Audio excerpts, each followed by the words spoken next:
call this meeting to order. Please rise and join us in the pledge.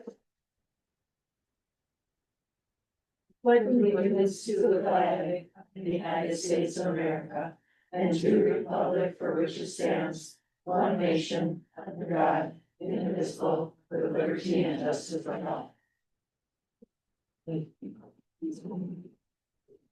All right, we are starting off our meeting with our truth and taxation public hearing. So, All right, well, welcome everyone. Every year we have to do a truth and taxation hearing. It's required by the state legislature to talk about our levy. So we'll get started. The first couple slides just talk about the law. And the requirement is that we talk a little bit about our current year budget, our proposed property tax levy, and then we must give the public time to comment. Who and what impacts state levies?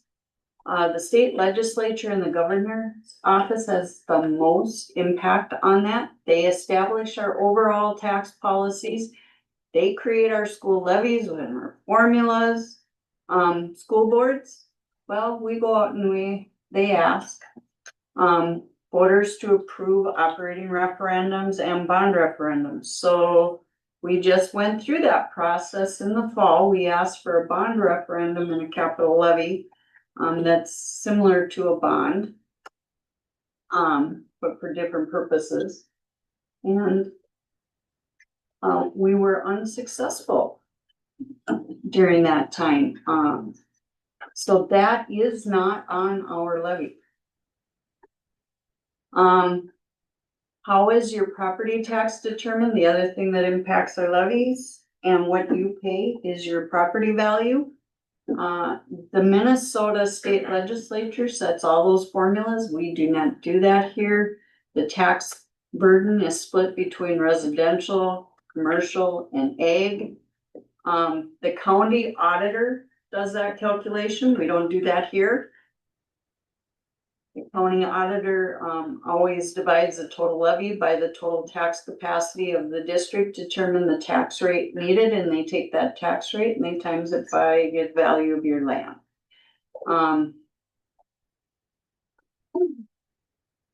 This is an interesting chart. The sources of funds that are used statewide. The state sources that run our school district and the general fund, the state sources are 72% of that revenue statewide. Federal sources, things like Title I, special ed, federal are about 7%. Property taxes are 16% in the state, and other local funding is about 5%. These charts are interesting. The inflation, we show this a lot, is that our funding per pupil has not met inflation since 2003. It has gotten wider and wider, and even though they've infused some money at different points, the graph is quite, it's getting wider. Then we talk about property tax levies. We always hear about everybody's property tax and how much they pay. And we're not saying they don't pay, but non-school areas have a bigger piece of that pie than school districts. We are the blue line. And of course, this is a statewide chart. So as you can see, there is quite the width between those two numbers, 3,991 and 9,149. I guess it's millions, but you get the point. There's quite a variance there of what's being brought in with taxpayers at the property tax level. Then we have school district funds. Those that are in the school district know that we have different buckets, I'll call them. We have the general fund, which runs the majority of our districts pays for our teachers or our custodial, all the good things that go into keeping our kids, in school. Food service, the area where we, feed our kids from. We have community ed, which takes care of extra things that families wanna do and works with our early childhood kids, birth all the way to adults. The building fund is bonds that we, vote on and pass here at different times to do different projects. And then, of course, the debt service fund, which I call our house payment. So here is a snapshot of our budget. It's probably hard for some of you to see, on the screen there. But we show all these areas. Currently, our estimated revenue in the general fund, which includes all of the restricted, assigns, unassigned, all the committed, is $46,417,471. It's a chunk of change. And our estimated expenditures are more than, our revenues expected to come in at $48,677,000. So that variance is 2.2 million.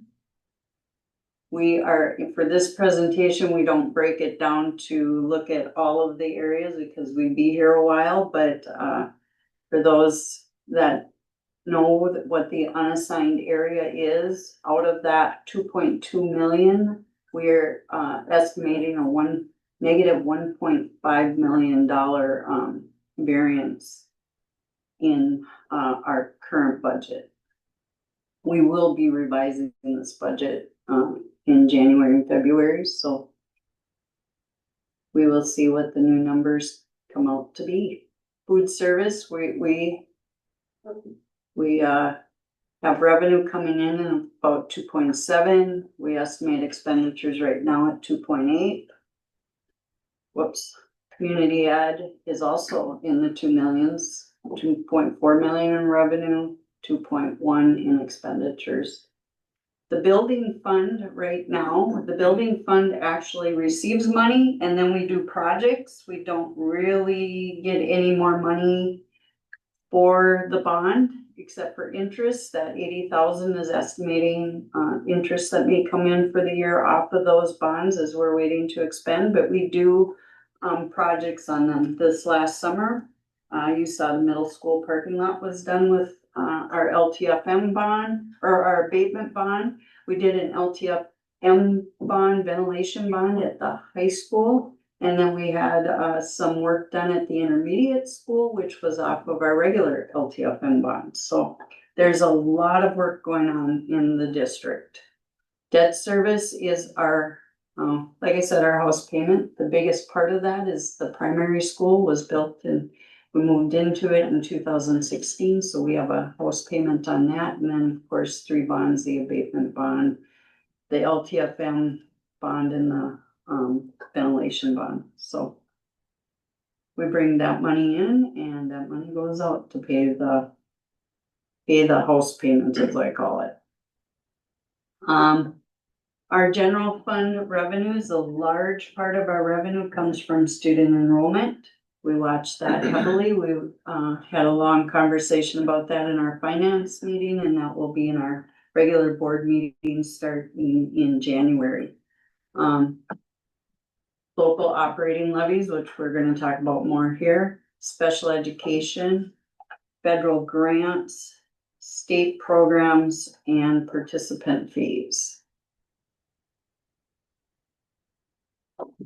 End of year adjusted membership. As you can see, our enrollment back in 20 was at 3,265 ADM. It went down in 21 to 3,122 ADM. Went up in 22 and 23 and then came back down in 24. And as we were looking at that, we noticed that that was our projections out were that it would continue to erode. As you see in 25, it went up to 3,246. That was in large part due to a K-8 online program that we started in 25. And in 26, we are looking at this moment at about flat enrollment from the previous year. But that's an estimated number at this moment. Open enrollment. Unfortunately, we lose more students than we bring in. That has gotten shorter, the distance between the two in 25, and that's in large part to the online program K-8, because we are pulling kids from all over the state. Food service is based on federal grants of free and reduced lunch. It's based on student participation, so students have to eat in order for us to receive the money from the federal and state. State aid all students in the state of Minnesota that are on the federal program eat free, and that started in 23-24. And there are no levy dollars. We do not levy taxpayers in this fund at all. Community education is based on the adult population in the district. It's also based on the early childhood, on the number of children under 5. Largely funded by participation fees, and they also use grants. Other district funds, as I said, the building fund, we have a long-term facilities bond that we are using. We have an abatement bond, which was for the parking lots. The ventilation bond was for the high school ventilation in the band and choir area. And then debt service is our bond payments, or as I say, the house payment for the district. So here we are to the school district levy for 25-26, but it affects the 26-27 school year. So we will see that money next school year, not this. On the board agenda, Jason, how do I get to the board agenda? Bring up that second attachment.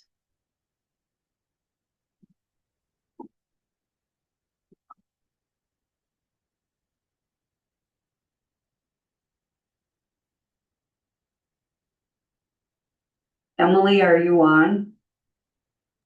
Yeah, what do you want me to bring up? The second attachment that shows all the levy dollar. Okay, 1 second.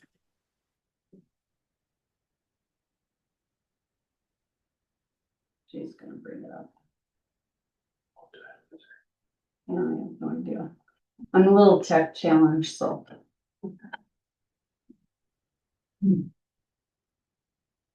There it is, right there. Okay. I don't know where my presentation went, but Oh, we're done with it. no, Okay, we'll get it back.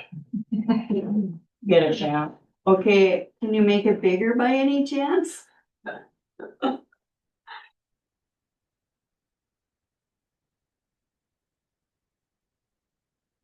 Maybe not.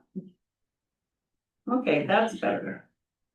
All right, as I said, the state legislature sets most of our formulas. We have very little to say on the operating capital, Q comp dollars, safe schools, career and tech, all of that is state formula set by them. The legislature does all that work. We do choose on the lease levy. We do get some choices there. There are things that we lease levy for. One of them is the hockey arena. And then we're also in a Rum River Co-op for special education, and we have a lease, regarding the buildings, that they use for the students that we send there. Long-term facility maintenance, you see that we have, a highlighted yellow box for the 26-27 school year. One says proposed and under levy, and that's why is the yellow box. The yellow box is our LTFM, which our general LTFM is, well, it's done by a state formula also, but the legislature in the last cycle said you can vote at the board level whether to put on additional dollars for roofing. As many of you know, our school, middle school roof is 26 years old and is in need of some care. So that it was on the bond, so we put 500,000 on here, thinking that if the bond doesn't pass, or we don't know, that we would just start with the roof, and put it together piecemeal by piecemeal, so you do section by section, right? Tonight, the board is going to determine whether they are going to do that, so the presentation tonight shows the whole levy at the proposed rate for the most part. But there is a caveat that it could go down at the end of the night based on, under levying that roof. Because we put it on, in anticipation that we would need to make a decision one way or the other tonight.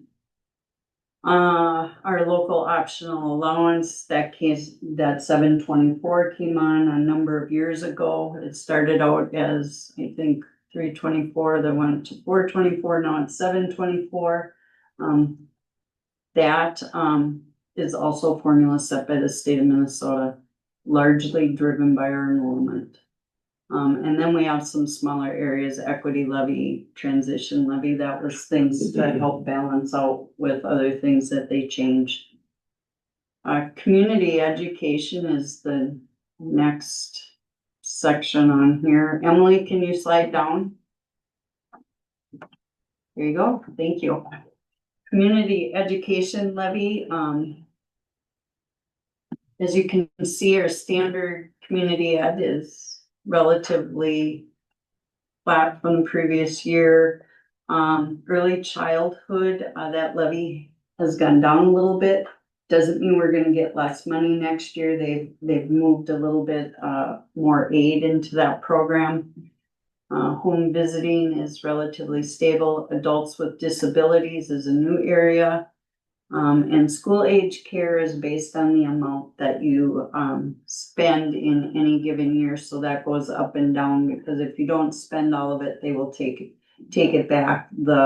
It's actually 2 years after the fact because of the timing of, so we're seeing a reduction from 2 years ago in our levy regarding school age care. And then we have our general debt, which happens every year. We're paying the house payment for our primary school and our other 3 bonds.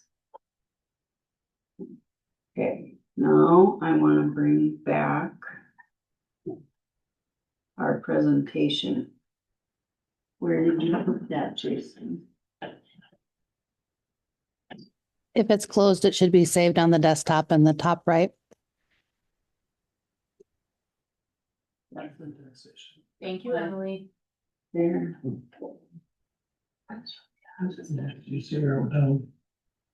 That's Princeton Middle School. Yep, just use the arrow keys, so back down through. Okay, Sorry. you don't want to hear it all again, do you? Whoops, okay. So our school taxes are spent in 3 areas: the general fund, the community ed fund, and the debt service. As you can see, community ed is actually a very small piece of our taxes in the district. In most of it is debt service. It's a pretty even debt service in general fund. I will tell you, I was in a smaller school and that pie was almost all debt service in a previous district. So it can change depending on what district you're in and how your property taxes are, what they're paying for. The general fund property tax, this is looking at how much is our property tax. That 11% is, well, just our local property taxpayers. 89% of our revenue coming in is from state sources and a little bit of other.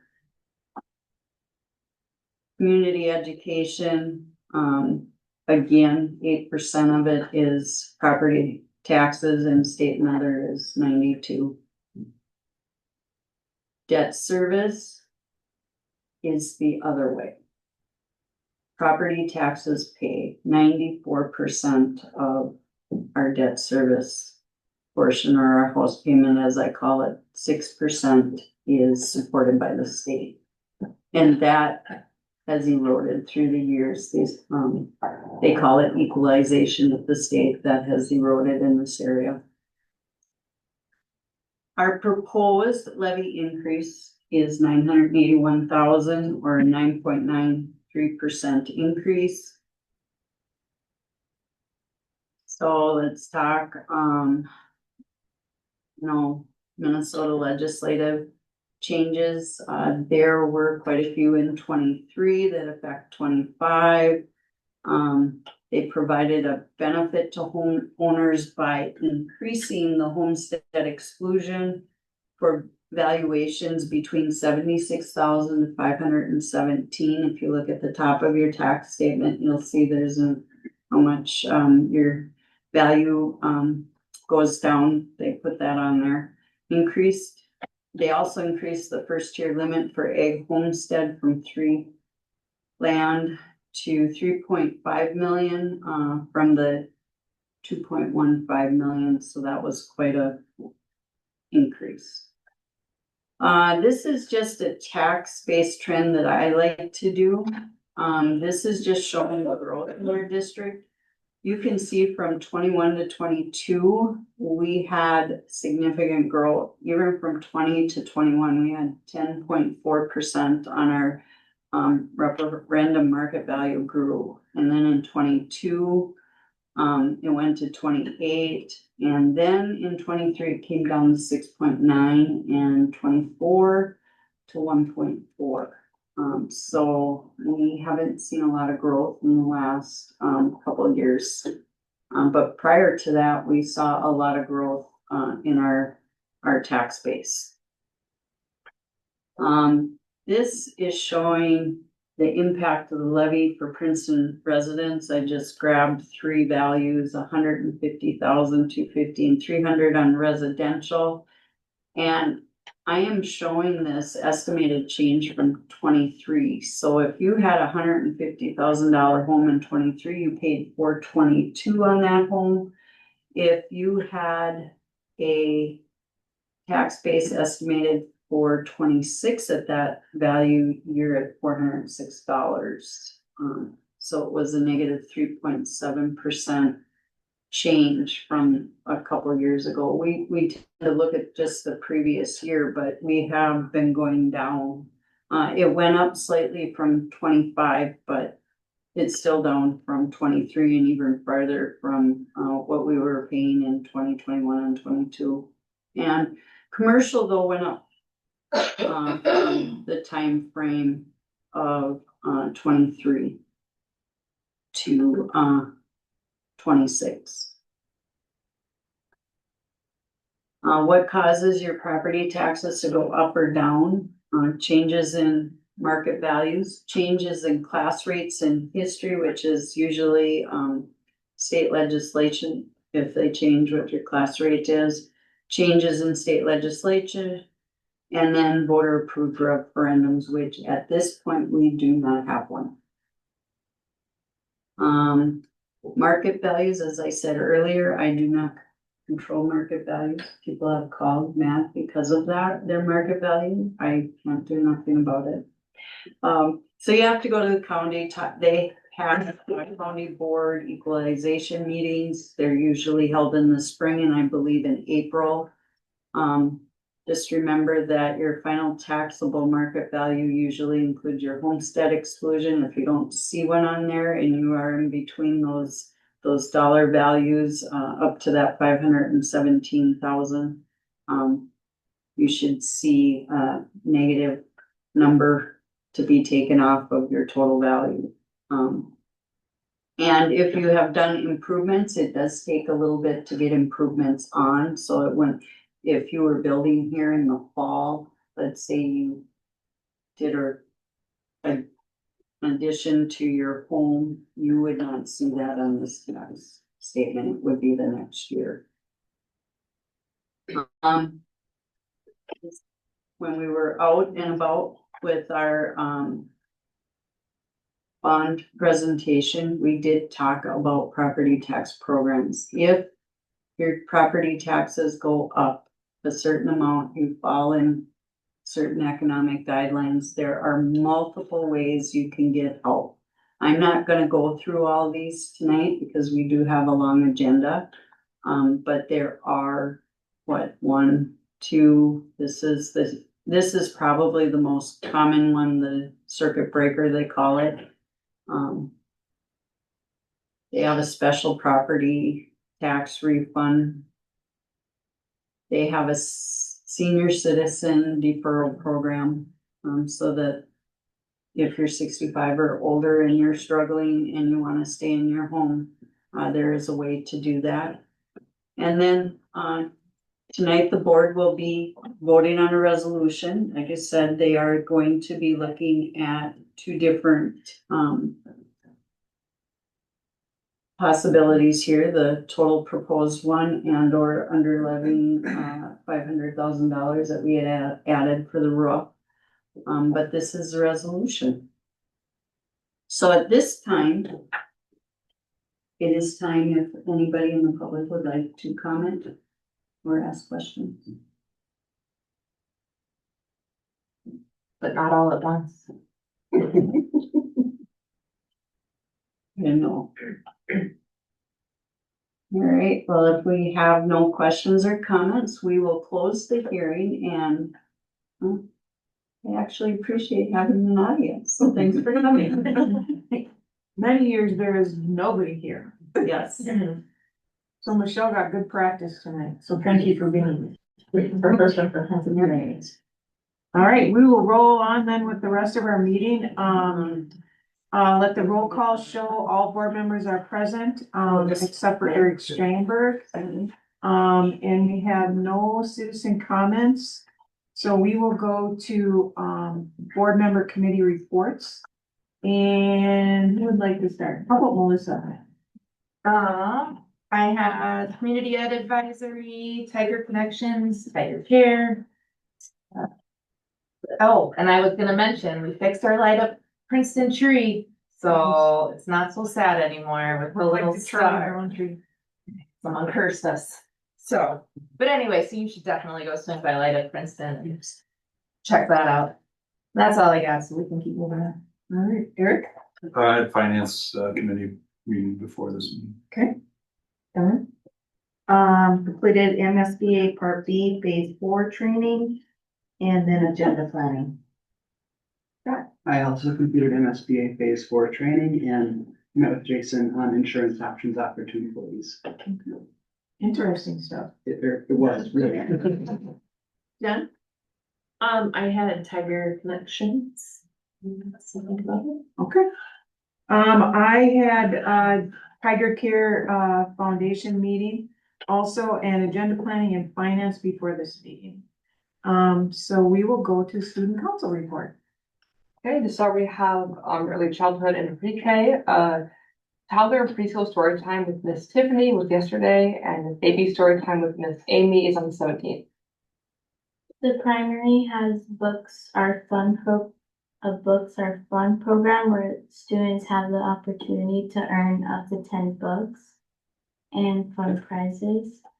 Each month, the school focuses on a school character trait. The trait for December is integrity. Next Tuesday is PJ Day. In the intermediate, they have holiday dress ups this week. They also have, the third graders will be talking about making friends. Fourth graders are working through a lesson introducing emotion management. Fifth graders will be learning about calming down, and the family reading pledge continues at the school. For the middle school, on the 11th, the 7th and 8th graders had a choir concert. At the high school, the blood drive date changed to February 28th.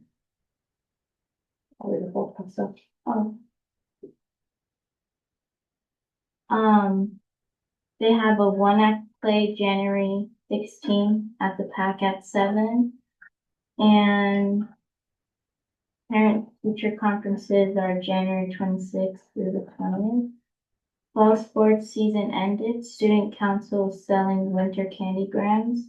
There is a door decorating contest for 4th hours, which starts the 5th through the 17th. There's a Leo Pop Top Drive January 5th to February 5th.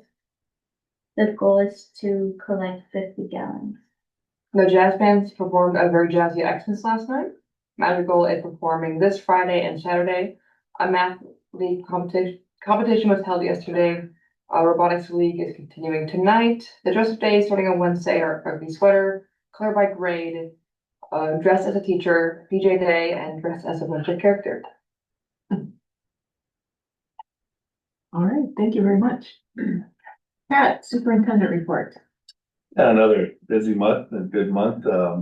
It's always great to get out and see what's happening in the schools. I always, you let some of the negative comments of social media sway your opinion of your school, and then you go in your school and you say, it's not that way at all. A lot of joy, a lot of good things happening, a lot of great education happening with our kids, and a lot of passionate instructors and students at our schools that really enjoy. So I think we all got to keep that in perspective when we see any kind of comments out there that say differently. It's that's not what happens at Princeton schools. We have great things happening.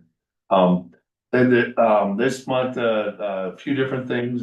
Resource Learning had their educational support staff acknowledgements and recognition dinner, so that was really fun to see that. Quite a few different monthly internal meetings, like always. Some of the impactful ones are like the admin PLC that we're going through right now, the MTSS, along with the teaching staff and coaches that are helping lead that. We're really digging deep into how we deliver it in the classrooms through the MTSS model. And some of that is about how we handle data and how do we look at data and how does that help our decision making. I know today we had our admin meeting and we talked about, okay, let's look at some of the data. What does that mean? How should we read that? And when you look at data, sometimes I think it can be a little bit misleading if you don't look at the growth of a student. Because sometimes you just look at, did they make it or not make it? It doesn't determine if you're really making grounds with the student. You want to look at if they make growth, and we are doing a nice job of making growth with our students. So I think that's important to acknowledge. A few other meetings that I had throughout the month, the community advisory, met with them, working with the crisis team, and we have a crisis subcommittee group to kind of see what kind of enhancements we can make to our crisis response, and expect to see a little more on that as we investigate and explore some options.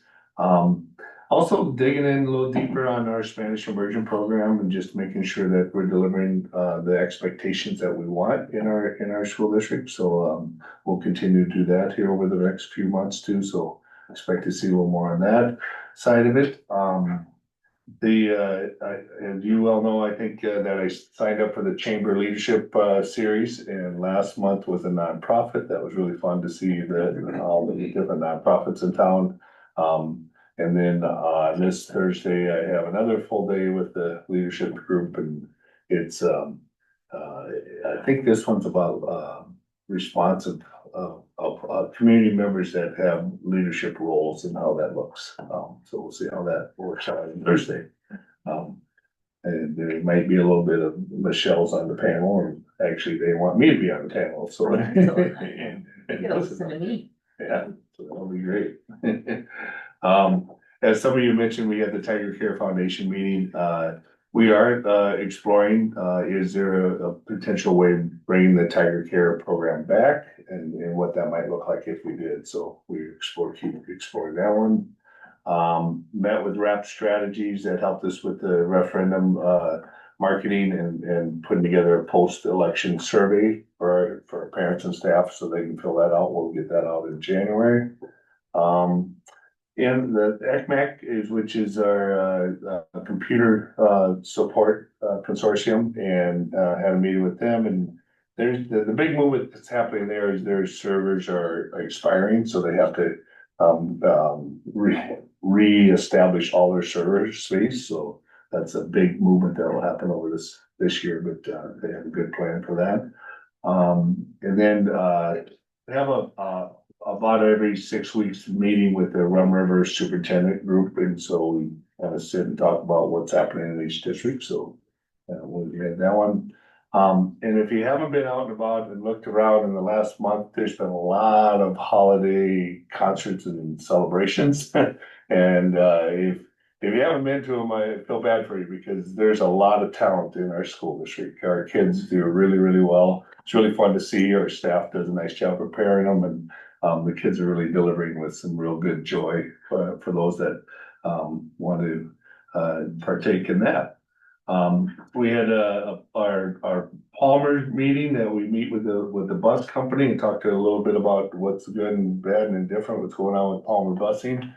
For some of you that know that there is new leadership at the management at Palmer now. And he's named Dan, I can't remember last name. What's Hennenkamp, yep, and he's coming in with eyes wide open and saying, how can we make this as good and better as that we can in their service for us, and I think already we're seeing some movement, so I think that's good. And not that the other ones didn't do well, but I think the corporate was not as supportive, but now they seem to be working well together and delivering for us, so. And we're getting a few more drivers, the license to help out, so that helps. The old, for me, it was always C, Schools Recreation and Education, but now SAF. I was at that meeting, fascinating presentation by MDE's financial forecasters. They gave a report. I'll just say that they gave a 5-year report of what it's gonna look like in the next 5 years on expenses and revenues over the state. And I think my question to them at the end, I say, where's the optimism after this? And there was a lot of, more expenses and less revenues coming, so we'll see what if that plays out. And then Lions meetings, I attend those, and if anybody wants to buy a raffle ticket for the fishing, the ice fishing competition, I have that, so you can get those for me for $10. And we had the chamber end of the year meeting today. It's really kind of cool to see this community's just complete support of the school. I know that I'm in a new position, but I have more people when I go to those chamber luncheons come up to me and, want to tell how supportive they are of the school system. And that's a really good feeling to have in a community when you know that the business community is paying you. So that's happening because of all the good work that's happening in our schools. So that's pretty much all I had for the month. Coming up in this next month, we will be getting our review and comment ready to send to the state. So expect that on the January 6th meeting. So that will come to you at that time. Other than that, happy holidays to all. Thank you. All right, we'll move on to item number 7, approve our agenda. Is there a motion to approve the agenda as presented? Motion's been made by Melissa. Is there a second? Second. Second by Scott. Any comments or questions on the agenda? Hearing none, all in favor say aye. Aye. Opposed? All right, agenda is approved. Is it too late to recognize, Kim and her after retirement? You can do it on the consent. Item number 8, discuss and act on previous board meeting minutes. Is there a motion to approve those minutes as presented? Oh, it's in Second. unison. All right, ladies first. Motion's made by Don, second by Eric Minks. Any comments or questions on the minutes? Hearing none, all in favor say aye. Aye. Opposed? Minutes are approved. Consent agenda. Is there a motion to approve the consent agenda as presented? Motion made by Melissa. Is there a second? Second by Jen. Comments? I just wanted to recognize some amazing staff we have retiring this year, and some of these guys have been around, or ladies, I should say, have been around for quite a while. So I just wanted to kind of recognize it'll be a new experience for the intermediate next year for sure, not having Laura and Kim in there all the time. So I just wanted to acknowledge them. MJ. And MJ, yep. It'll be a different. And Yeah. Ira begged to be on the clipboard program so she could go visit MJ. Yep. Yeah, that's how you know you have a good employee, when the kids are asking to be on the clipboard program. All right, any other comments or questions on the consent? Hearing none, all in favor say aye. Aye. Opposed? All right, consent agenda is approved. We will go to our first information item, primary school update.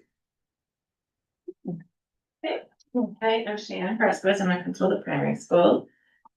Presentation.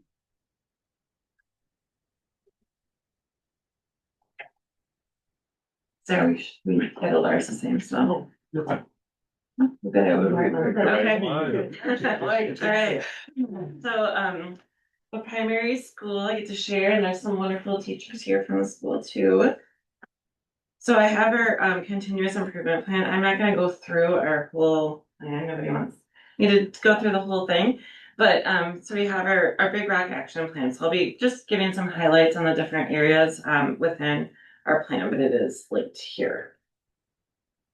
So this is our vision statement. So I'm just gonna read the top vision. So we foster a love for learning where students succeed in all areas of development. So we have our collective commitments for our school. We believe in creating a safe and positive learning environment. We believe in educating the whole child. We believe in positive relationships with students and one another.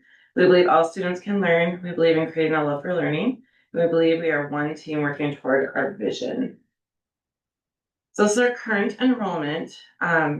So you can see in kindergarten right now we have 179. So that is lower. You can see first grade 193, and then second grade is 205. And it sounds like projections are kind of around the same for which aligns with what Michelle was showing for data too. So our current total at our school is 577 students. This is our math goal and reading goal. So for our school, we use FAST assessment for the school since we don't have the MCAs in primary school. So our math goal is the percentage of all students in grades K2 at Princeton Primary who are in the low risk category on the FAST assessment or A math. So there's two parts to it depending on what grade they're in. Will increase from 61.84 in the spring to 63.84. So that's our ended goal. And then for reading, again, using the FAST assessment. So we'll increase from 51.83% in the spring to 53.83. Cool. So I just like to put some pictures in here. Mr. Ostrich shared this. Oops. Mr. Ostrich shared so PTO got some new microscopes. So that was pretty neat to see the kids doing it. There's always a lot of hands-on learning happening in our science room, which I think is really neat. So there's always fun things going on in there. Our gym looks super cool right now. That's all set up for the weekend. Did you see it? Yep. So I don't know if you haven't been in there yet, go in. But it's set up for the Madrigal this weekend. So it looks like a castle in there, and the kids were doing some teamwork and working together to try to get the ball to go up to the ceiling. They had different tasks they had to do. So that was really fun to watch them problem solve, even within a PE lesson. So that was really fun. So in PE, they typically co-teach. So there's two classes at a time. So I don't know if you can tell that there's actually two of the two groups set up in there. So just some more learning, some pictures I took this week. So the neat thing about primary, we know that kids need hands-on learning. So teachers do a lot of different things to help kids have that. So this one, they were writing spelling words, but using clay to do that. And just reading, seeing kids doing that in a variety of ways throughout our classrooms is always fun to see. So these are just from the week, so every classroom I go into, there's different things happening, a lot of learning. And it looks different in each room, which is neat. So, we talk about data and Pat alluded to this a little bit too, like we want to see growth. So, this is so in K1, we have different tests for every grade, which I think is the part that sometimes makes it a little bit harder because I don't feel like we're always comparing the exact same skills. So in kindergarten, it's letters and sounds, and then in first grade, they start to build on their letters and sounds and have some words, and by second grade, it's fluency, and we're working on reading. So it looks different each grade. So sometimes you'll see a student is like, they met the benchmark, but then next year they need so many more skills. So we see a lot of that, in the primary school. So right now, like our kindergarten data is looking super, super good. And then we want those skills to continue. And that's the goal. So this is from the beginning of the year. We are starting screening again this week, so we'll have new data soon to compare to, and that's what we like to do also is compare the growth for our students. So this is second grade. They do the A reading.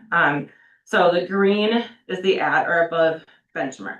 So like if you remember our goal from the beginning, we want more in the green than in the red. And so we'll have something to compare with that for next time.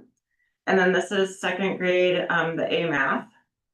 So you can see there's more green for math than red, which is good. That's what we're always looking for. And then for first grade, English, early reading. So we're looking to make that growth in there too. So I feel like it's better when we have the comparisons to see which we'll have soon.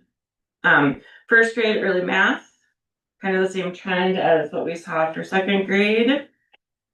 And then kindergarten, and again, that's letters and sounds that we're looking at. We're not expecting that they're reading words coming in. Again, this is the beginning of the school year. So there's a lot of green, but the benchmarks from the beginning of the school year for kindergarten. And then early math, you can see a lot of green for the math, the beginning of the year. So that's good. That means we have some, the students are coming in with some skills that we can work with. So our action plan highlights, this year we're really focusing on our small group instruction. We've had some PD on that, on higher level questioning and ways to incorporate that into our classroom. And then teachers, they do number talks on their math, which helps with sharing about their problem solving and having a strategy focused approach. Climate and culture, we're doing a lot of the same things that we've done in the past. So we're still working on the zones of regulation, the second step lessons within the classrooms. And we acknowledge students with our power drawings every Friday, and making sure that we're teaching the behavior grid for our students. So this year, we already heard this in the student council update, but something that we're doing different this year is every focus, or every month we have a different focus. It's an SEL or a character trait focus.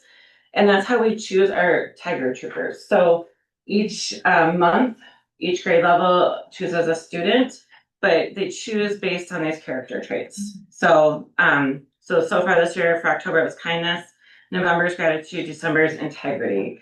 So we do teaching on what those different character traits are. So in elementary school, it's a lot of books and reading about the different traits.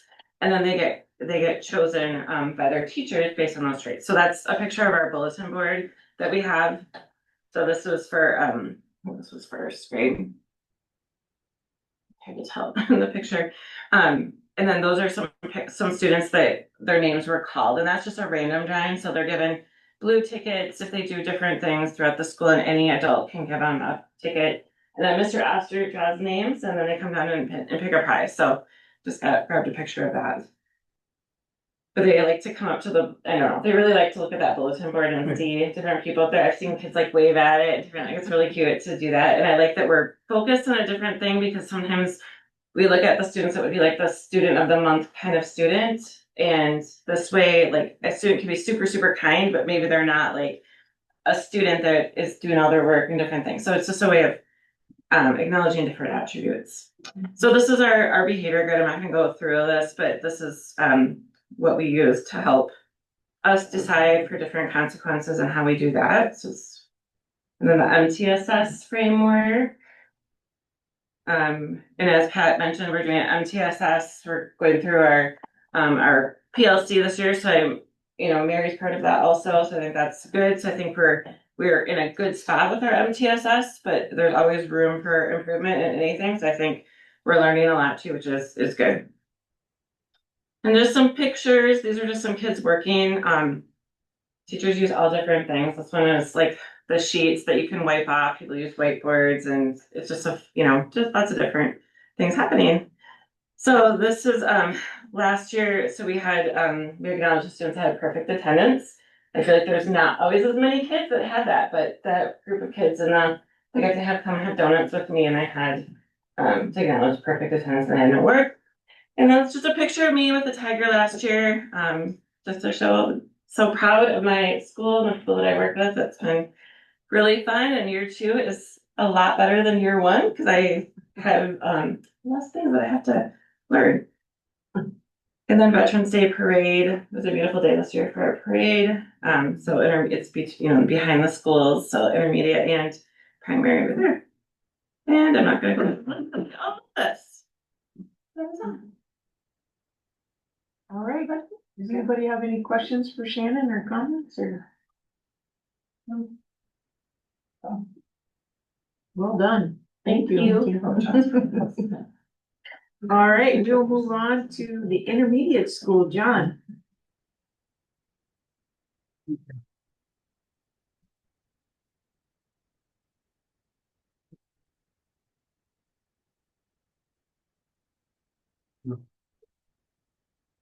Yes. No. That was needed.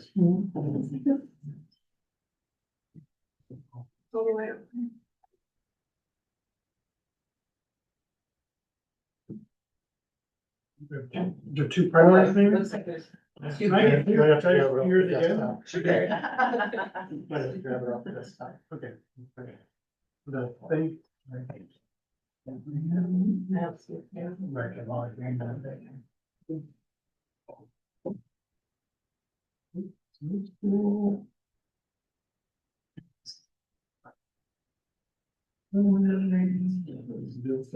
That's true. It is Zoe too. You could, I had a few jokes in there. You guys see it? It's the PDF. Oh. Yeah, I need to do that. I need to log in. Oh, you did. Wow. Okay. Good luck. Go up. Thankfully. Yeah, you can Good job, Chloe. Way to spy. believe in you. Probably have it memorized. It's exactly like last year, Canada only power. better.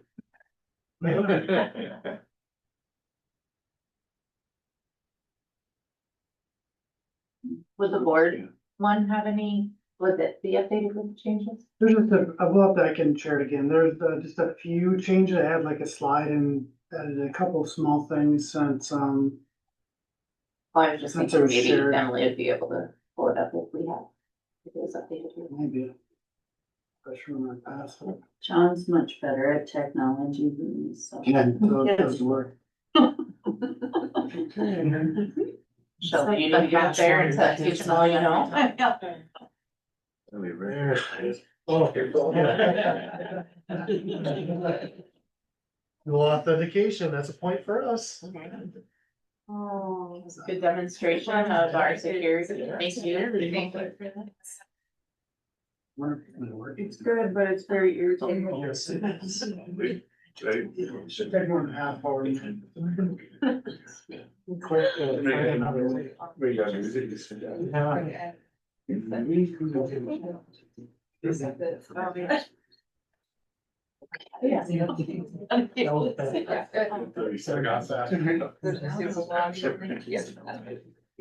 Yes. Yeah, I just saw. Yeah, I was right on. Oh, I know. Yeah. How many people have that? Oh my goodness. Why is that not approved?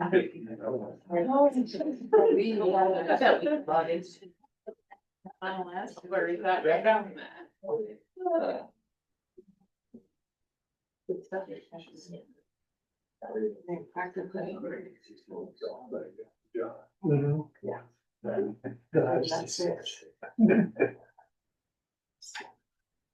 Found it. That was just mildly painful. It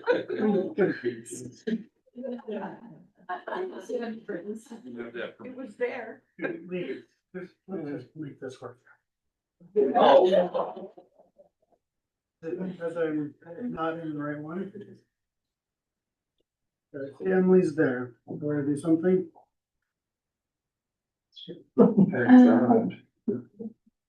Oh, go back to the Zoom. Trying. Emily put it up in. Now you want to see the next slide? Yeah, there. Hey, so this is my 25th year, and that was the longest to get this slideshow ready. But I can read it for you. Yeah, thanks for having me. I want to share a little about the intermediate school, answer any questions you might have, and jump in. There's some really similar information as you'll hear from primary and middle school. This is our enrollment, where we're sitting, 677. Pretty similar to last year, but as we saw from Shannon, the numbers are getting small as we go through. I've broken down into English sections and Spanish immersion sections as far as number of students. Where we're sitting currently gives you the number of students and the number of immersion. So English and immersion all the way through the system. That looks like.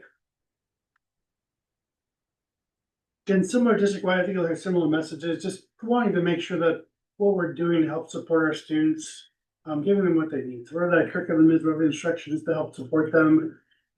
We've been a strong believer in relationships for a long, long time. And so how do we continue to build those relationships? We feel that students will respond more effectively and positively when we have relationships with those kids. And so the more we can build that relationship with students, the better they're going to respond to us and what we're trying to accomplish with them. Happens Tiger, same thing that Shannon had mentioned. And then this is since 2005, we've been doing Bass or Tiger Pride. So it's been a long time. It's been fun to be a part of that journey since the beginning. Similarly, we have those academic goals. We use the MCAs and star reading and math to determine what those goals are. And so when we look at, I'll share a little bit of data, just kind of our beginning spot in the fall. We are testing again in early January, so be able to update and kind of see how we've grown from fall to winter. And then we'll take those again in the spring, in addition to the MCAs. That kind of gives you what the percentages were, what we're looking for this next spring. So this is just the math for all three grade levels, showing where we're starting at. And this again is aligned to the Minnesota state standards. You can see the test is radically different in fifth grade, and those numbers are higher than last fall, but still obviously not where we want to see those numbers at. That's a starting point. That's not the ending point. We have a lot of time left. This was back in fall. We updated again, like I said, in January. Same thing for reading. Kind of where the students came in the fall. We took these tests very early on, the first week of school. It's where they came in, and again we'll look at them in just less than a month, and then we'll look at it again in the spring. And obviously, in between those times, staff will be working with that data to help support our students. Just the goals for each of the big rocks. This is the climate and culture one. We like to really help support students socially and mostly so they can perform academically and grow academically. And so some of the ways we measure that is by taking some assessments that we do within how we're performing with Tiger Pride or PBIS, and then we also want to hear from our families and students and staff as well. Something we started last year was this whole idea of earning your Tiger stripes. And so similar to what the primary is doing, we take one of these each month. And so we are focused this month on integrity, and so kind of looking at yours are kind of similar as far as some of the timing wise. Each month we take one of these and then really develop it a little bit more for students. We use it in our Tiger Pride News morning broadcast a couple times a week, talk more about it, giving some examples, what it looks like, and challenging them to show that Tiger stripe. We do use second step lessons as well. And so those are shared, as you heard, each week we share that in our weekly update to families. And then it's in the staff update for staff to use those each week. There's 22 lessons over the course of the year, so it's not every week, but it's the majority of weeks throughout the school year.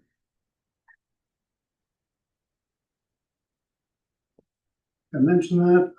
We do that morning news program. If you want to take a look at that, you certainly can. We have, we pre-record those with fifth graders the Friday before the week that happens. And so it's a lot of fun. We have about 25 fifth graders who rotate through and are part of the news program. We did our Cherry Pie Family Night in November. That was a lot of fun. A lot of families coming out just to have a good time and eat some food, play some games, and just do some family things together. Did want to mention one thing. So the Association for Positive Behavior Support is a national organization that supports PBIS. And now you'll notice that so there's two different camps. There's PBIS and there's PBS. They're the same thing basically, but for whatever, I don't know the philosophy behind why it's one group doesn't have the I and the other group does. It's a good Google question. I don't know what the answer to that is. But the cool thing is it'll be in Minneapolis in this March. And the cool thing for me is I'm going to be able to have a chance to present and just talk about how North Elementary, Princeton Intermediate have had 21 years of PBIS or positive behavior support in the school. And so I'll be able to share that information in March. It'll be kind of fun. Youth Frontiers, we do a kindness retreat. Still looking for some small group leaders. So it's open to any of you who are old enough, which I think everybody here is. Everybody here is. Take it to half of work. Come on over. This will be January 20th and 21st. And so it's really a fun time for our fourth graders. We have them come out. One of the key things that we take away from it is we give the kids the skills, or they give the kids the skills of interrupting, complimenting, and inviting away. Just a way to deal with the kind of bullying type behavior, interrupting a bullying situation, compliment the person and invite them away. Instead of having that person directly confront that person maybe doing some unkind things, it's just empowering them to not have to confront the person, but still help out and kind of be that upstander. So mark your calendar 2021. You're more than welcome to join us for that day. A lot of fun. Youth Frontiers is a great organization. They do a great job. Appreciate the district supporting us and being able to do that. MTSS, like has been mentioned also, is something that we as a district are reviewing and how we do that. We have a solid system, but it'll be nice to have the district kind of umbrella helping support that as we go through that process as a whole district. We do have some outdoor education spaces that we like to share, and then I don't know, I feel like I share this each year a little bit. It's kind of fun. One of the things that we do is we partner with just maybe ad Cyber Week, that mattress deals, 6% off. Good stuff.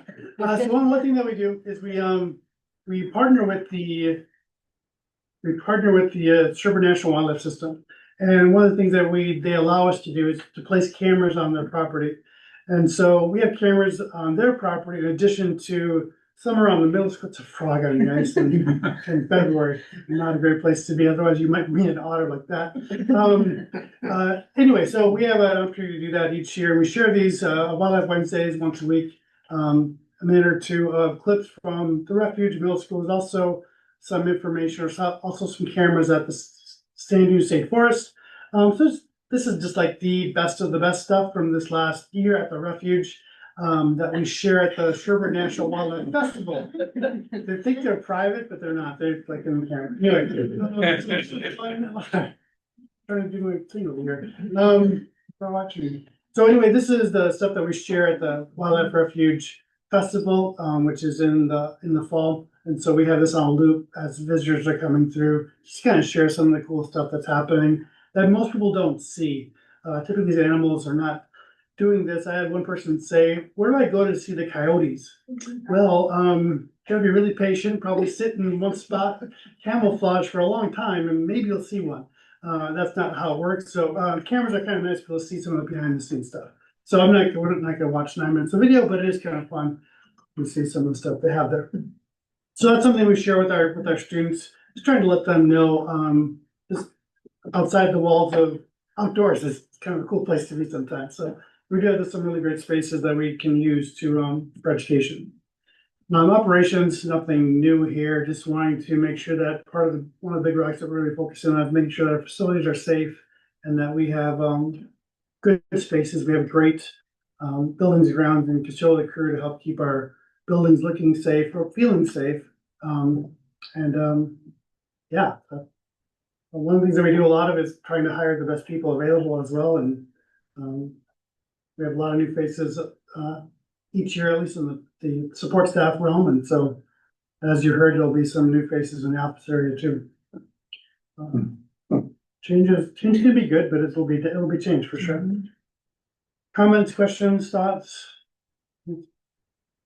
Watch for a while, right? The links are there if you wanna watch. There's about 200 videos, wildlife videos, if you wanna take a look at them. Maybe for about 5 years now.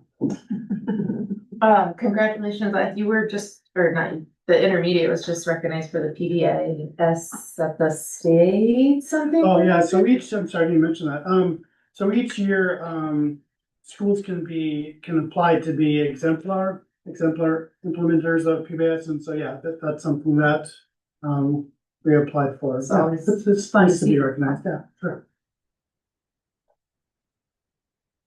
Any other comments or questions or thoughts? Comments? I'm gonna go watch the 9-minute video. Is that? I'm gonna go watch the 9-minute If you're video. gonna watch any of them, that is the one to watch, because it is really cool. And John, Until after the you're one of the primary, or pioneers of PBIS in the state, right? Well, we were a cohort 1 school, and then I began doing school training about year 4, so I've been part of it for a long time. I'm a pioneer. A lot of fun prayers and things, but, There wasn't a lot of schools doing it back then, though. no, it was good, yes. It was kind of fun because the first few years, a lot of schools were coming to us to visit and say, hey, well, how does PBS work? And so we kind of had a little bit of a platform to share the good things that we were doing.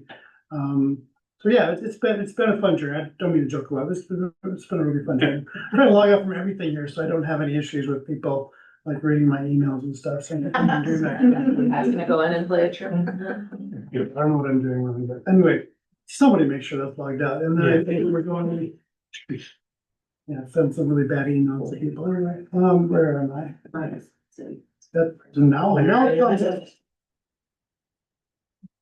Got it. Whatever. Thank you.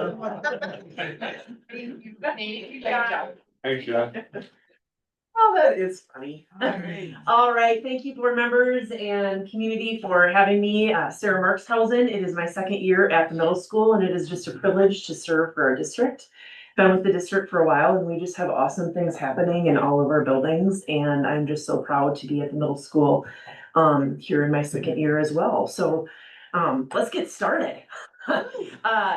Similar to what all of our buildings do is we have our continuous improvement plan that guides us. Shannon spoke to this a little bit, where we work collaboratively with our teacher team leaders on our different action plans. And something that's always been really important to me is honoring people's passions. So we always say, like, if you're really excited about climate culture, come and be on that team. If you're excited about SLT, come and be on that team, and everyone's kind of welcome to come as needed. And so you could kind of check in on that link as well for kind of a deeper dive into what that looks like. When we look at our enrollment for middle school, here's historically over the last several years what that looks like for us. Right now, this year is the lowest that we've been in a while, and that's because of our current 6th grade group. That should jump back up next year a bit, because I believe, John, you're at 233-ish or so for 5th grade. So then that will kind of go back up a little bit from our 204 that we have right now for 6th. But that is definitely a transition, especially when you think about through that middle school lens of all of the different opportunities that you want to be able to provide for students. Lots of awesome things happening. One of our most recent was our Togetherness Day that we had right before Thanksgiving break. It's a day where we spend 100% of it with our TAs, or teacher advisories.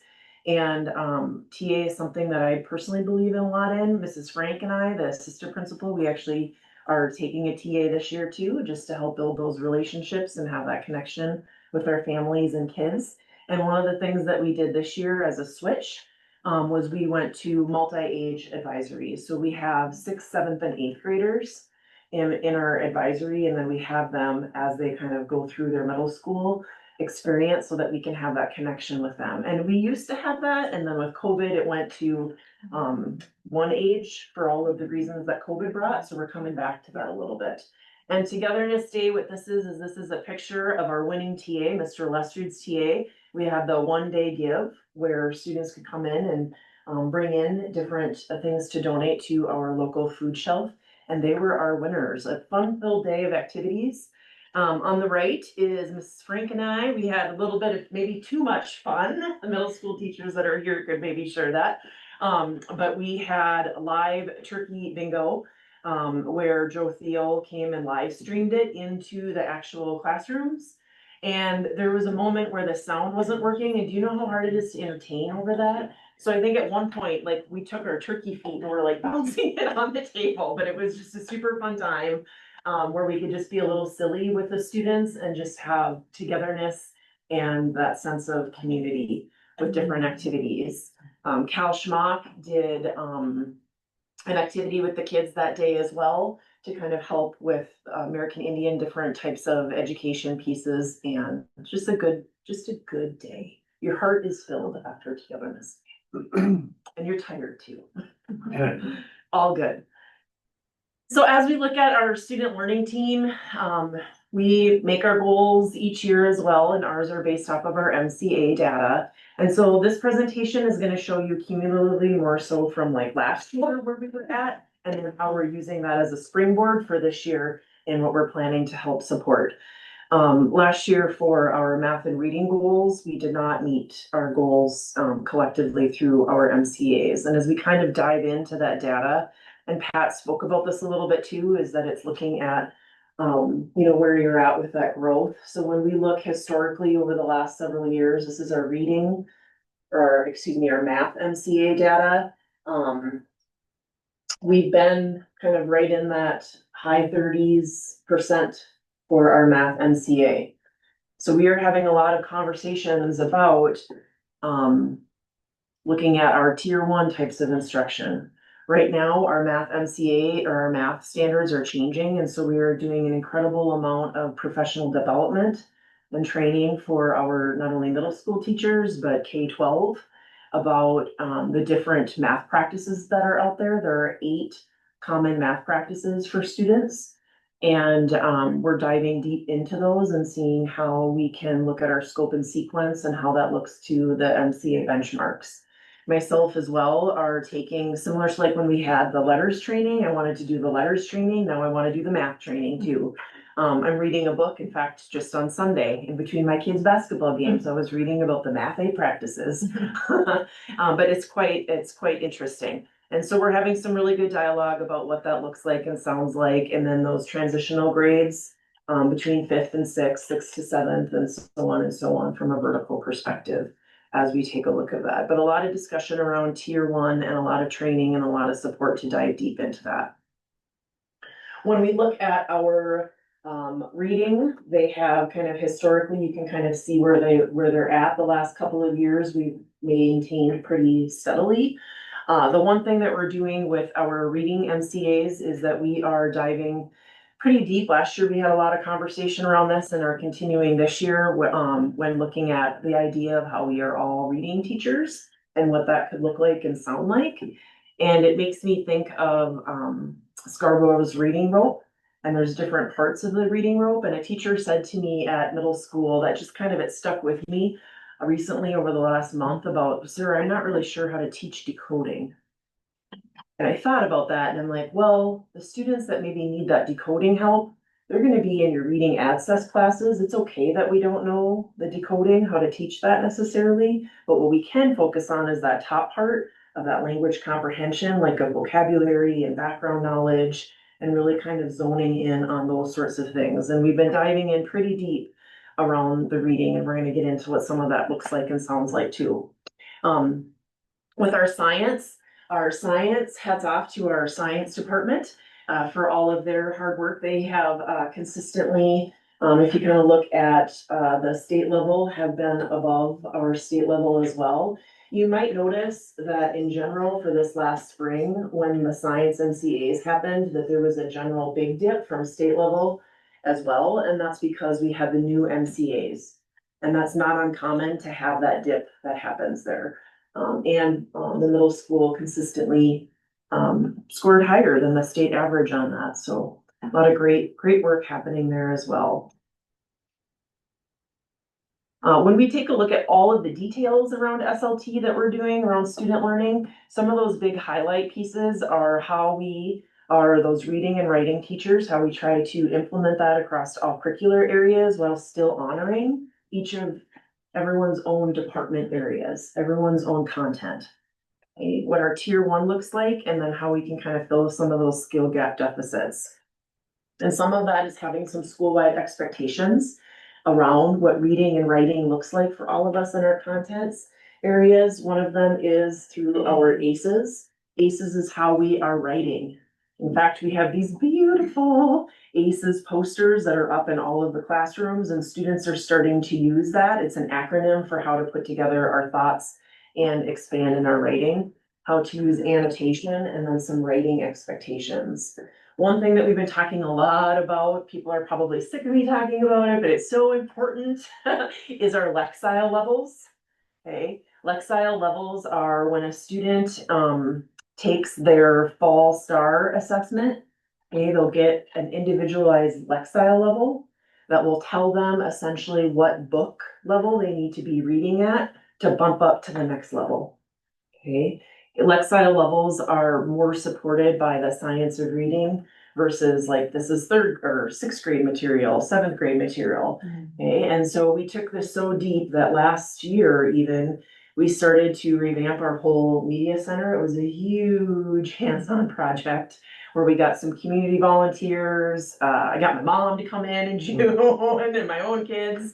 And what we did was we reorganized the media center by genre, because we want it to be a place that kids want to be. So we reorganized it by, because if someone likes historical fiction, then we have historical fiction section. Ooh, let's go right over there, making it super easy.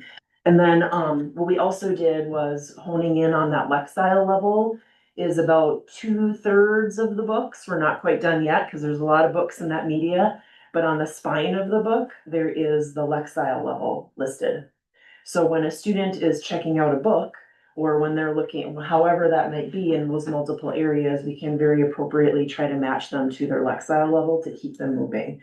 So we're just trying to think of all those different ways, no matter what we do, no matter, Mona Lee in the media, she can help with getting kids matched with Lexile in addition to classroom teachers. And then in our TA, we have a different book challenge. I'll pop back to this slide, but this is what it looks like, where there's different bookcases for each TA that they created. And then what these are books, spines of books that as a student and or us as adult teammates read, we can write what it is. Even there's a spot on it for the Lexile. So really just trying to, in all of those capacities, hone in on those different types of things. Because when we all do a little bit, it adds up to be a big difference. Looking at the scope and sequence, those unpacking the standards, working with MDE to get MDE to kind of come in and help partner with us in how standards are changing, because some of them are. Looking at that Scarborough's reading rope, again, what can we focus on with that content knowledge? Exposing kids to those higher Lexiles. This is a graph, it's kind of hard to read, but this was an aha, at least for me, last year when I saw this. This is what the students on the MCA are exposed to as far as Lexile ranges. Okay, if you take a look at 6th, 7th, and 8th grade. So on the MCA, what we can expect to see is that in that top Lexile range, you might think, oh, it's probably going to be less for 6th grade than 7th or 8th, but it's not. It's all the same. So that was a really big aha for us when we were talking and planning, and thus kind of that focus on Lexiles. And there's a really great resource out there called Common Lit. It is a place where you can find higher Lexile content for every department, for every content teacher. So it honors maybe the conversations that are happening in social studies, but allowing us to expose kids, to expose our students to that top Lexile range. And just on our last PD day, that was one of the opportunities and time that people had, was because we want to keep promoting up each of our own contents, and then how do we just expose in all of those different ways with the Lexiles, just trying to be super intentional with the way that we can kind of come at it, if you would, to help support. When we look at GV, you're probably like, what is GV? It's our guaranteed and viable resources. This was a really big, we did a lot last year in our conversation. We spent the whole year last year talking about, for students that maybe have a reading deficit, whether it's in decoding or word recognition or morphology, or if it's within math, like number sense, we talked about, because we have a lot of different resources that we were using. Last year, we were using, I would say, probably 3 or 4 different reading intervention resources. So then it makes it really hard to collaborate with our team members and then also measure what's working and what's not.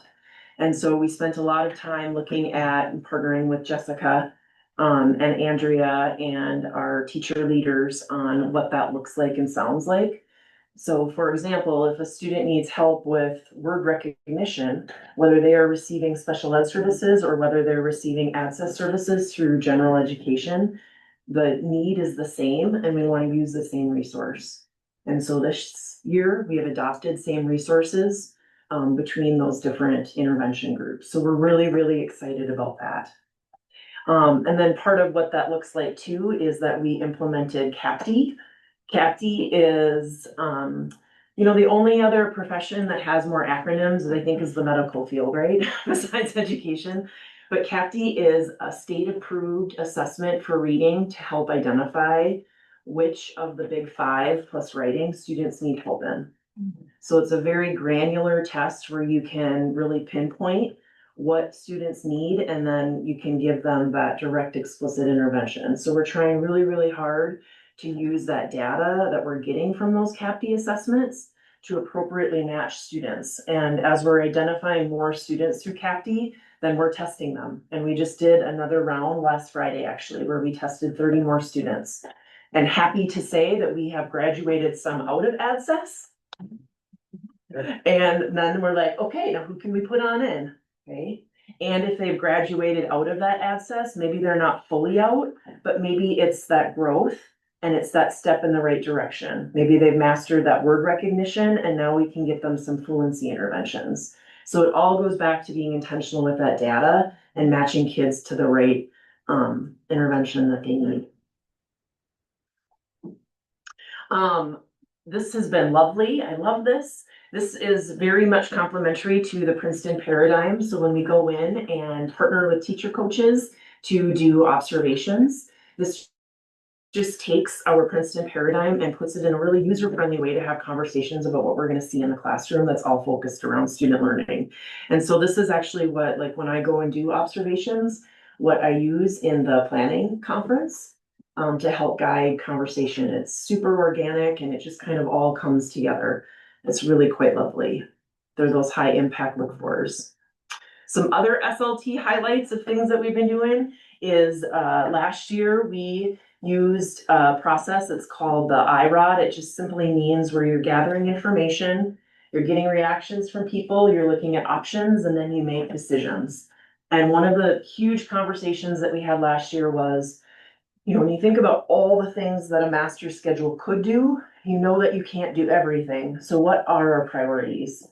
We reached out to all of the Mississippi 8 middle schools, all of the principals that I'm connected with in my principal admin PLC outside of Princeton. And essentially we just asked questions that our team in the middle school in Princeton were wondering about learning more. Like, what's out there? What does it look like for different schools? And so we gathered all of that information, and essentially through that whole process, what we did then was we did a school-wide survey to say, all right, again, we know that there's give and take in a master schedule. What are our 3 priorities for us as a building? And the priorities were longer class periods, to fill skill gap deficits, and then to have a wide experience for students. And the tricky thing about those 3 is that they are self-competing a little bit with each other. Okay, so then as we're continuing to gather information and learn from, visit other schools, there was one school that we ended up going to visit where we had reps from all of the different departments. And that we thought that did those three the best with some compromises, right? And so from that, what has started for this year that we're pretty excited about is a school-wide flex period. Okay, so flex is a common time. It's kind of like a win time, a what I need time, but at a secondary model. And even at our admin PLC, when we've been talking with MTSS, this conversation actually came up, I think it was maybe in November, about the importance of having a school-wide time where you can get kids what they need. And so this is the first year that we are experimenting with that at middle school. And super proud of our staff who have just dove right into that because it's a new thing. And actually, when we were looking back at last year on what our priorities were, 90% of our staff through that survey said, yeah, let's give it a whirl. So we are trying it. And so Wednesday is our academic day and Thursday is more of our choice day, where we're trying to promote to students student agency, like helping them with their executive function skills, those things of, well, I know I want to do this, but I really need to do this to kind of help guide and support with that, because that's a huge piece at middle school. And there's a program that we started to use, Student Support Time, that helps keep us organized for what that looks like and sounds like, and just super proud of our team for diving in, and we're figuring it all out together. And so really a time just to check and connect with kids and do some of those different things as well. All right, there's some pictures. Carrie, I think this is of your classroom. They are. So again, some great hands-on type of learning pieces happening. I love it. Some good things going on. Climate and culture. Those are our three main large focus areas.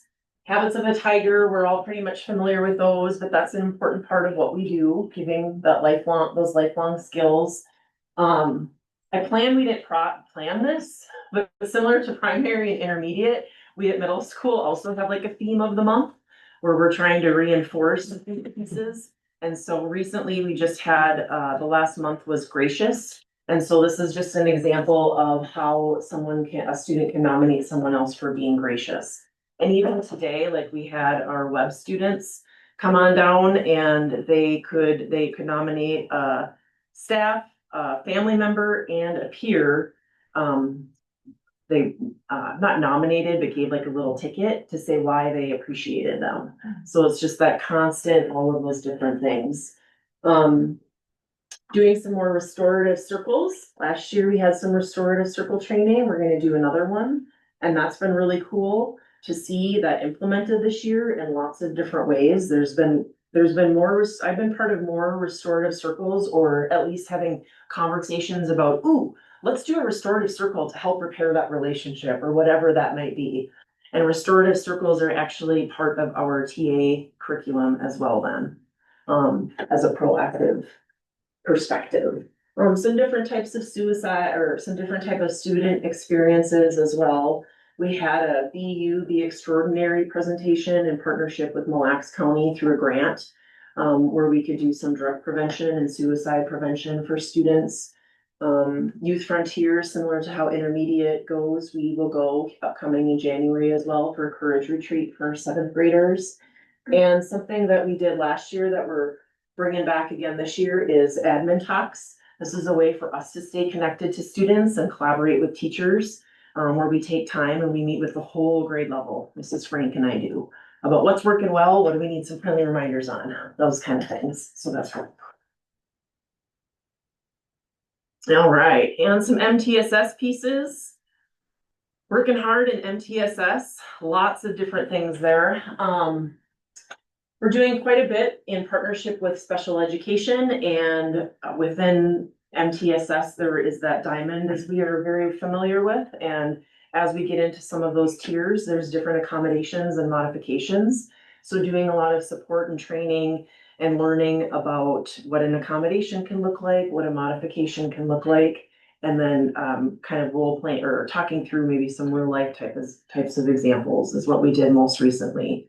And then having that bridge from the classroom to those different grade level MTSS pieces, because once you kind of get to that secondary model, it does get a little bit trickier when you have Pat, who has 7 different teachers.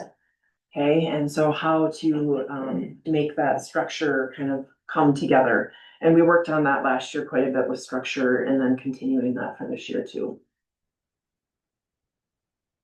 Career academies, we're trying to implement. This is an important one for us. We're doing it through some of our STEAM and STEM classes, and specifically with our 8th grade students, having that exposure to the different career academies, and in some of those elective or allied classes, when they're learning different pieces. Okay, it connects, what we're learning connects to this career academy because of this reason. So really wanting to expose and kind of go a little bit deeper with career academies as that fits. And that's happening a little bit more every time here. All right, and go Tigers. There's been a lot of information tonight. Any questions about middle school? There's a lot going on.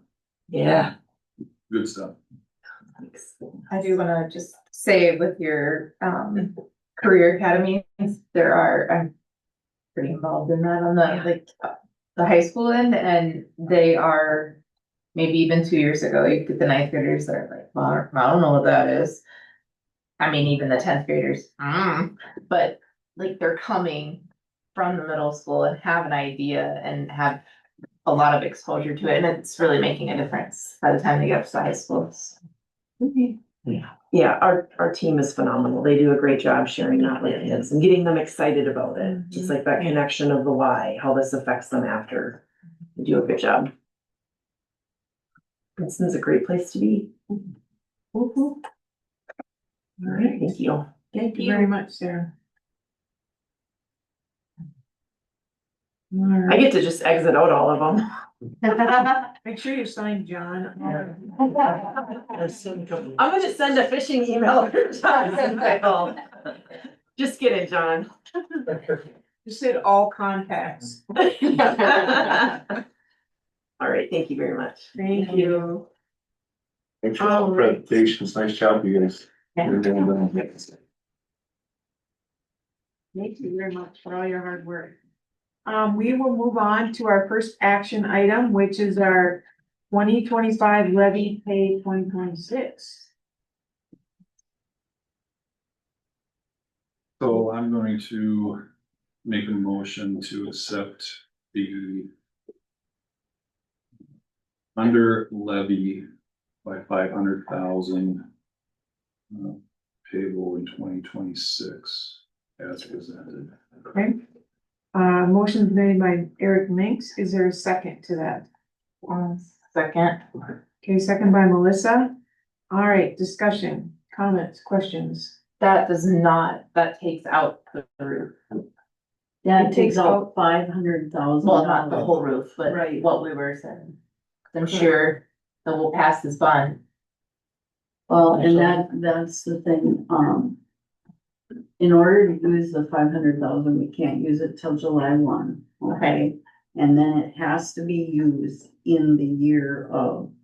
2026 for that fiscal Yeah, year. The fiscal year or the 26, school year? 27. So basically, we start July 1, where most likely the roof would take until probably into the school year. Whatever section we were doing. Now, if we pass the bond, then we'd have to marry them, and to get that speed together to make that work might be pretty difficult, and then we might be within the guidelines, so. So if we leave it out, Out. we don't have We to don't have to marry worry. them later. Yes, and we leave that full amount in our referendum. Correct, yes, okay, yes, I got it. I Now- just wanted to make sure. That was what we had talked about in finance today. The other thing is that, when we piecemeal a project, because that is like a $2 million roof or somewhere around there. More than 2.6, I think. Was it 2.6? was it. Okay, so this is 500,000. So we're talking this little chunk, this little chunk. It's gonna end up costing us way more than 2.6 million. Yeah. If we do it that way. And I guess, I mean, it is it's a bit of a gamble because we don't know if the referendum would pass. But we have this option next year. We could put that in there if we had to. We also have the option to bond. Yes. We can bond the amount, similar to what we did with the ventilation bond. Okay. And then we would be able to do the whole roof. Which would probably be cheaper in the long run. anyway. It is much cheaper, yes. It's the best.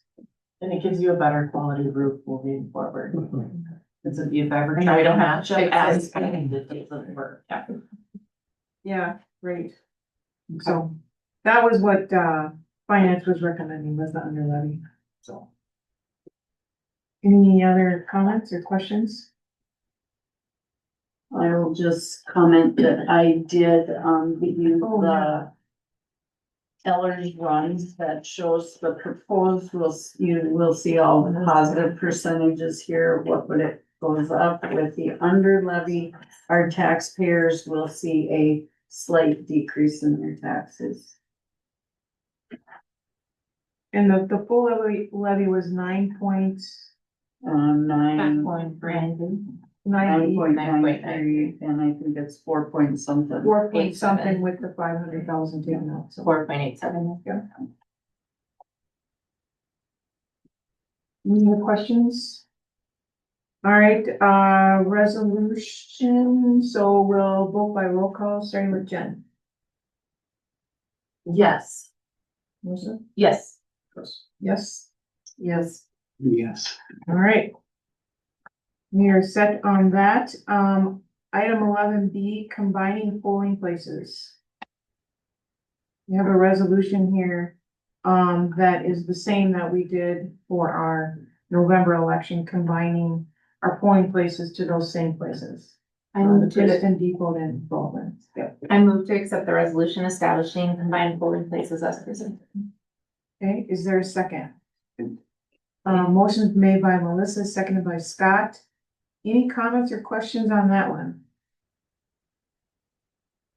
All right, we'll vote by roll call on this one too. We'll start with Scott. Yes. Yes. Yes. Yes. Yes. Yes. All right, that one is passed. Our last action item is second reading of policies. Any comments, questions? I did ask Dawn a question earlier today. I saw that in our policy 213, we had meet and confer on that list. And we haven't had meet and confer for a number of years. Oh, the source board members being on Right. Yeah. As a school board committee, it hasn't been a board committee for a while. So I don't know if we just want to take that off. I think we discussed this in the policy committee meeting, and it says in there, committees may or may not be active at any given time. So Oh. it just gives liberty going forward. Okay. There was some reason why, You wanna because keep it we on? did send this to admin and to finance, so this was a well vetted policy before it came here. These are more of a list of what could be utilized by the board, but doesn't necessarily, because they're in the board appointment ones, where the other ones are more, the official board committees. So it's in the second group, and then that second group, you're like, there's a Tiger Care committee. Well, we don't even have Tiger Care right now. So that you wouldn't have a board appointee at a Tiger Care committee because you're not such thing. So it's more of a list of what could be committees that are needed at given different times. Alright. I move to accept the second reading of the policies as presented. All right, is there a second? Second. Melissa, there's been a motion made by Melissa to accept the second reading of the policies, and Jen has made the second. Any other comments or questions? Hearing none, all in favor say aye. Aye. Opposed? All right, policies are approved. And we have no additions to the agenda. So we will go to item number 14. We need a motion to close the board meeting to discuss negotiation strategy. Second, motion made by Eric Ming, seconded by Don. Any comments or questions? All in favor, say aye. Aye. Opposed? All right. Any is